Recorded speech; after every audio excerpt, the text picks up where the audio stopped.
Kisha? Pangalang pantangi at pambala na teacher. Tama si Kisha. Maaari ba kayo magbigay ng halimbawa ng pangalang pantangi, mga bata?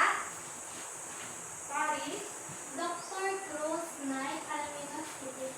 Ang galing. Sino naman makakapagbigay ng halimbawa ng pangalang pambalanat? Yes, Irish? Teacher. Teacher, sino pa po makakapagbigay? Yes, Paris? School. Lahat ng yon ay tama. Ngayon, natuto nga kayo sa ating nakaraang aralin. Ngayon naman, dumako na tayo sa ating panibagong aralin. Pero bago yan, gusto niyo ba maglaro, mga bata? Opo, teacher. So, mayroon tayo dito inahandang laro. Galingan ninyo, ah. So, ito ang panuto. May ipapakita kong mga larawan at ibibigay nyo kung ano ang pamagat ng mga ito. Handa na ba kayo? Opo, teacher. So, sa unang larawan natin, ano ang pamagat nito? Silanggam. Sino makapagbibigay? Taas ang kamay? Irish? Silanggam at tipakmo po. Tama. Ito ay ang kwento ni Langgam at Tipaklong. Ngayon naman, ano ang pamagat ng larawang ito? Kisha? Ang tatlong biik po, teacher. Tama. Ang tatlong biik. Hindi sila isa, hindi dalawa, kundi tatlong biik. Ngayon naman, ano ang pamagat ng larawang ito? Paris? Ang kuneho at ang pagong. Tama. Ang kuneho at ang kagong. Ano naman ang pamagat ng larawang ito? Irish? Si Pagong at si Matching po, teacher. Tama, si Pago at si Matching. Alam niyo ba yung kwento ng Pago at Matching? Opo, kasi pinikwento na sa atin ito simula bata tayo. Ang huling larawan natin, sino makapagbibigay ng pamagat? Kisha? Ang pulang sisiw po. Tama, ang pulang sisiw. Kagaya na nakikita natin sa larawan, siya ay kulay Pula. pula. Tama, mahusay kayong lahat. So, sa mga pinakita nating larawan, ano ang napansin nyo? Ang Irish? mga pamagat at ang mga larawan ay patungkol lahat sa hayop, teacher. Tama, ito ay mga patungkol sa hayop. Mahusay, mga bata. Ngayon, nasubukan niyo na bang bumasa ng kwento na ang mga gumaganap ay mga hayop, mga bata? Opo, teacher. Maaari ba kayong magbigay ng mga kwento na inyong nabasa na ang gumanap ay mga hayop? Ay, Si Daga at si... magaling. Sino pa? Paris. Si Pagong at si Matching. Mahusay. At si Kisha. Ang aso at ang uwak, teacher. Mahusay, mga bata. Ngayon, meron akong ipapanood sa inyo na video na patungkol sa ang daga at ang layon.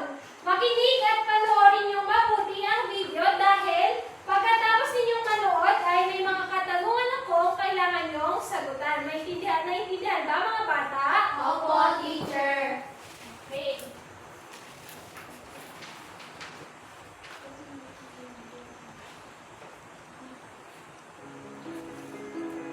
Handa na ba kayong manood at makinig, mga bata? Opo, teacher.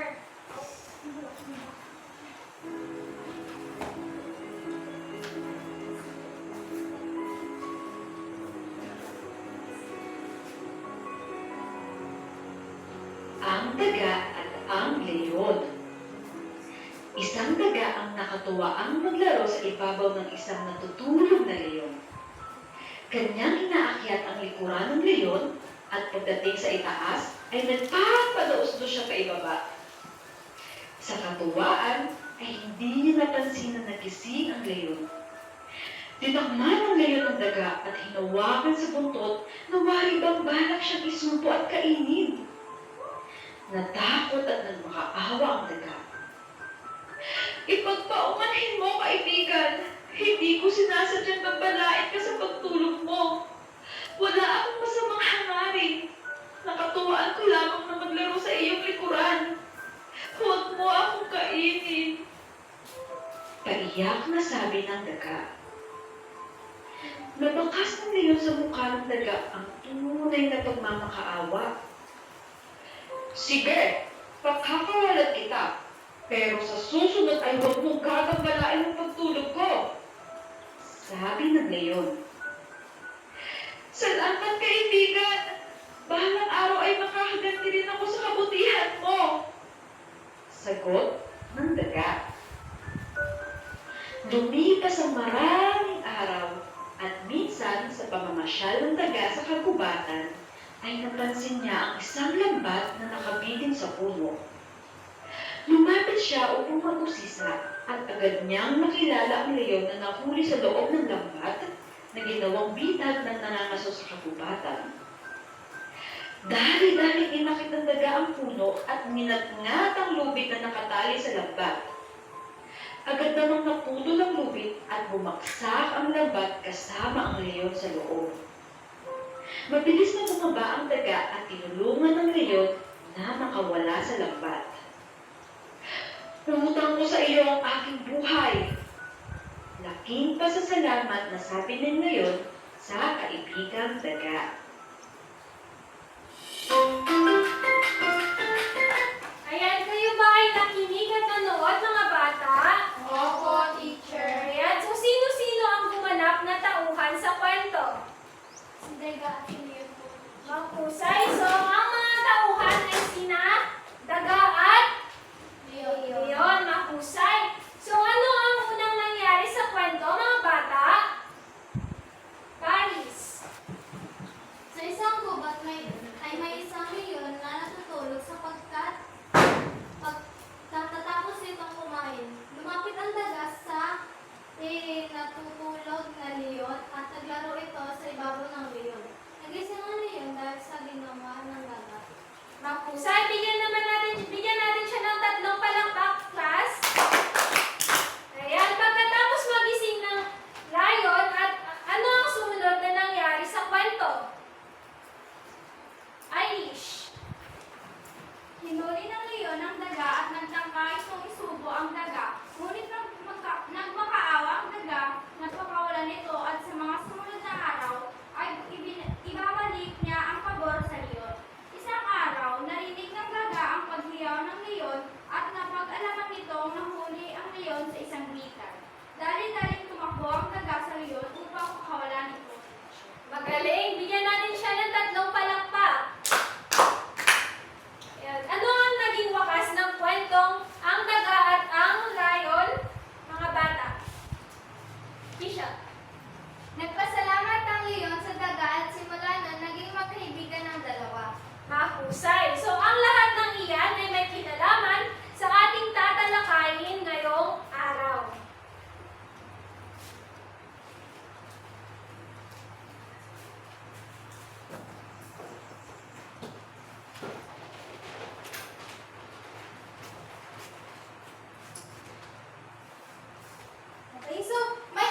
nagbibigay buhay sa pabula?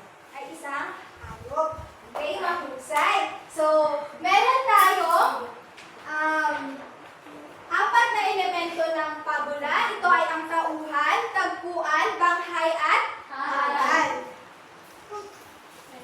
So, ngayon sa mga elemento ng pabula tayo tutungo. So, ang unang elemento ng pabula ay Tauhan. tauhan. So, basahin natin ang kahulugan ng tauhan. Tauhan. Ang tauhan ay ang mga gumaganap o nagbibigay buhay sa pabula. So, tama.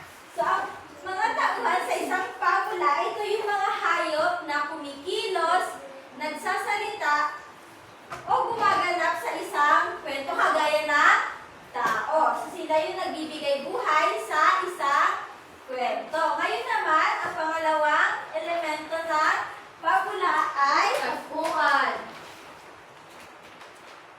tagpuan. So, basahin natin ang kahulugan ng tagpuan. Tagpuan. Ang tagpuan ay tumutukoy sa oras, panahon at lugar na pinangyarihan ng isang pabula. Ito ay kadalasang matatagpuan sa simulang bahagi ng isang pabula o kwento. Yan. So, ang pangalawang elemento natin ay tagpuan. So, yung unang elemento natin ay tauhan. So, sa pinanood nating video kanina ni Teacher Hazel, sino doon yung mga tauhan? Paris? Tama, ang tauhan sa kwento ay si Leon at si Daga. Saan naman naganap ang kwento? Para matukoy natin yung tagpuan. Irish? Kagubatan po, teacher. Tama, sa kagubatan. So yun ang dalawang unang elemento ng pabula. Ngayon naman mga bata, dumako tayo sa ikatlong elemento ng kwento o ng pabula. Sabay-sabay nating basahin mga bata. Banghay. Ang banghay ang maayos na pagkakasunod-sunod ng mga pangyayari. Pag sinabi nating banghay, ito yung, dito makikita yung pagkakasunod-sunod ng mga pangyayari sa isang kwento mga bata. Makikita dito ang ugnayan ng tauhan, tagpuan, at ang aral. So, meron tatlong bahagi ang banghay. So, ating alamin ang tatlong bahagi ng banghay.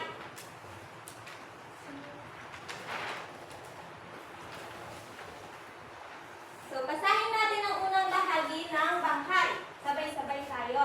Simula, pinakikilala ang mga tauhan, tagpuan at suliranin. Ito ay dapat na kawili-wili sa mga mabasa. Sa simula ng banghay dito, makikita o pinapakilala yung mga tauhan o yung mga gumaganap sa isang kwento.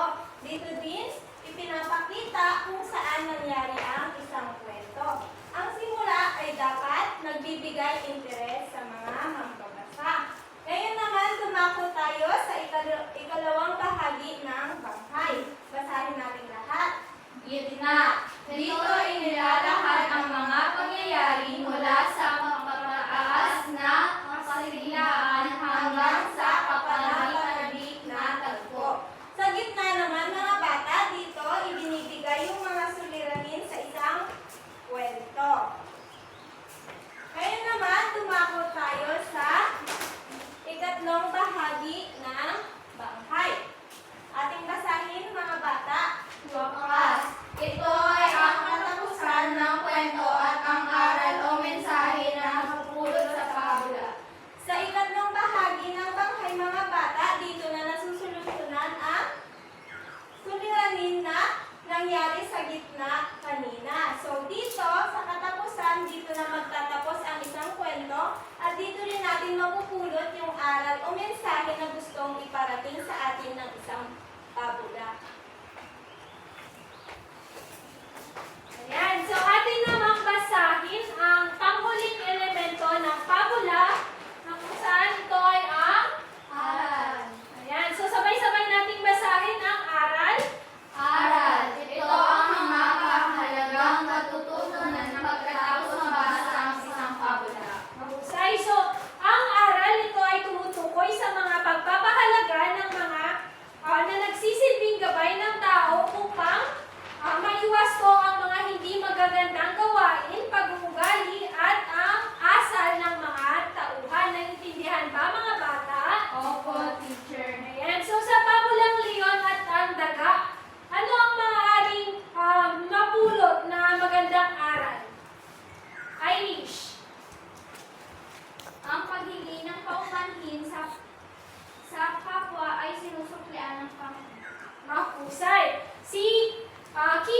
anong napulot mong aral sa kwentong Ang Daga at Leon?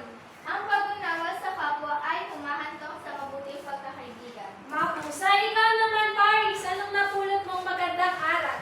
Huwag maliitin ang kakayahan ng iyong kapwa. Hamak man ang isang tao ay maaari siyang makatulong sa iyo.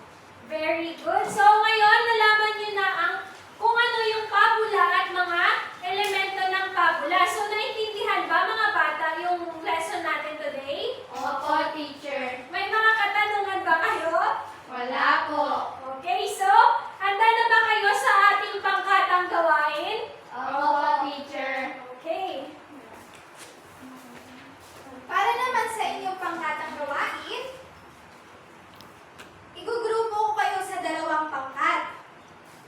Pagkatapos, ay may ibibigay ako sa inyo na kwento na inyong babasahin. Ito ay pinamagatang si Langgam at si Tipaklong. Ayan. So, pagkatapos ninyong basahin yan, ay ang bawat grupo ay bubunot ng isang sobre dito sa harapan. At sa loob nito ng sobre, dito nakapaloob ang panuto na inyong gagawin. So, naiintindihan ba mga bata? Opo, teacher.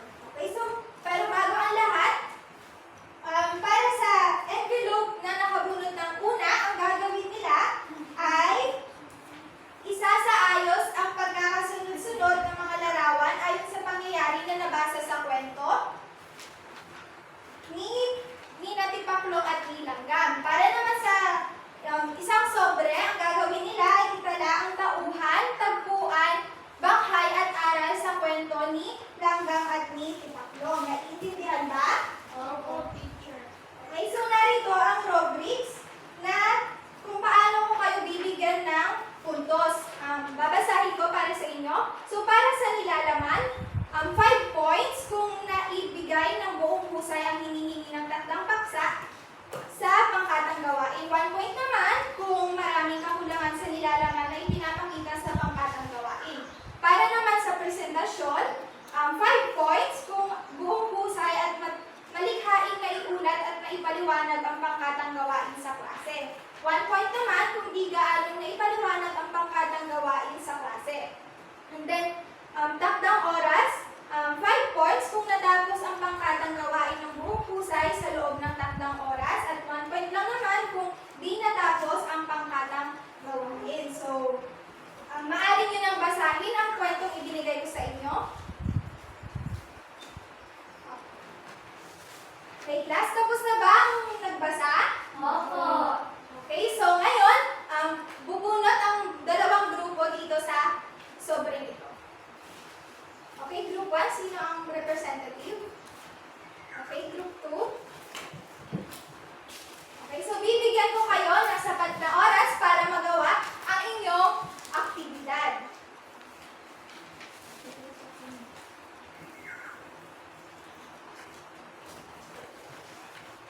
So ito yung bubuuhin ninyong litrato.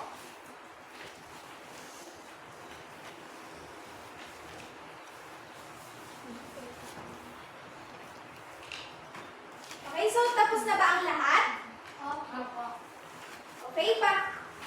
Sino ang nakabunot ng ang gagawin ay isasaayos ang pagkakasunod-sunod ng larawan. Okay, pwede na kayong pumunta dito sa harapan at ipresenta ang inyong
Tapos na ba mga bata? Opo. Okay, ngayon sagutan natin kung tama ba yung mga naisagot nyo sa inyong kwaderno. Sa una, sino gusto magbasa at pumunta dito sa harapan upang isulat ang sagot? Paris? Patuloy na naghahakot ng pagkain silang gan sa mga araw ng tag-init. Anong elemento ito ng Banghay po. tama, banghay?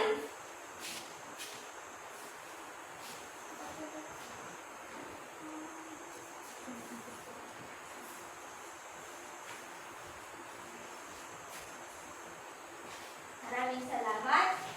Sa pangalawang pangyayari naman, o pangungusap, sinong gustong sumagot? Irish? Sinipaklaw ng sinangga. Okay, Paklon. Si Lagam. Ang sagot ay? Tauhan. Tama.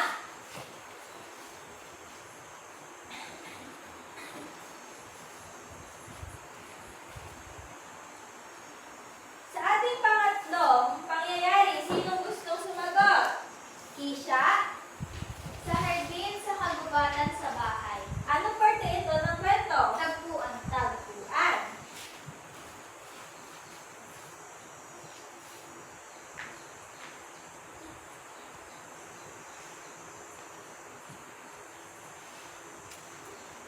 Sa pang-apat naman, basahin niyo natin lahat.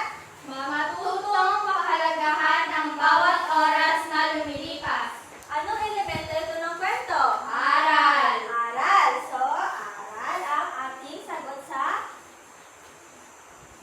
pang-apat na pangyayari o pangungusap. Sa huling pangyayari o pangungusap, sinong gusto sumagot? Irish? Pinatuloy nilang si Paklong sa kanyang tahanan at pinakain.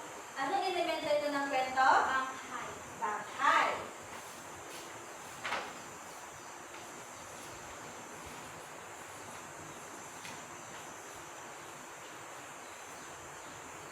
Tama ba ang mga naisagot niyo sa inyong kwaderno, mga bata? Opo. Mahusay kung ganon. Sa tingin niyo, mga bata, bakit natin kailangan pag-aralan ang tabula at mga elemento nito? Sino gustong sumagot?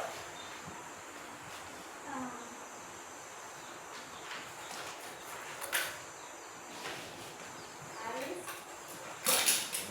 Mahalaga sa dahil ang bawat pabula ay hihatid na paglalakaan na pwede natin gamitin sa ating pang-araw-araw na pamumuhay. Makakadulot din ito ng mga asal sa maaari natin gawin at isipin. Napakahusay ng sagot ni Paris. Tama nga naman na ang pabula ay may hatid na magandang mensahe na maaari nating magamit sa pang-araw-araw nating pamumuhay. Ngayon, bigyan natin na ang galing clap ang bawat isa sa inyo. Alam niyo ba kung paano ang galing clap, mga bata? Opo. Tumayo tayong lahat at ating gawin. 1, 2, 3. 1, 2, 3, ang galing-galing. Okay, so mga bata, patungkol saan nga ulit ang ating pinag-aralan ngayong araw? Patungkol sa Irish. Patungkol sa pabula at mga element nito. Mahusay. So ano nga ulit ang pabula, mga bata? Isa. Ang pabula ay isang uri ng panitikan na katang-isip lamang na kinapupulutan ng magandang aral. Mga hayop o bagay na walang buhay ang karaniwang tumatampok na pangunahing tauhan dito. Mahusay. So ilan ang elemento ng pabula na ating pinag-aralan at tinalakay, mga bata? Apat po. Ayun, apat. So ano-ano ang mga ito, mga bata? Tagpuan. Paris. Tagpuan sa uuhan bangkay at Ayun, mahusay. So ano ang tatlong bahagi ng banghay na ating tinalakay, mga bata? Tatlong bahagi ng banghay. unang gitna at wakas. Mahusay, magaling. So mayroon ba kayong katanungan at sa ating tinalakay ngayong araw? Wala po. Okay, so kung gayon, maglabas ng papel at ballpen para sa ating pagsusulit.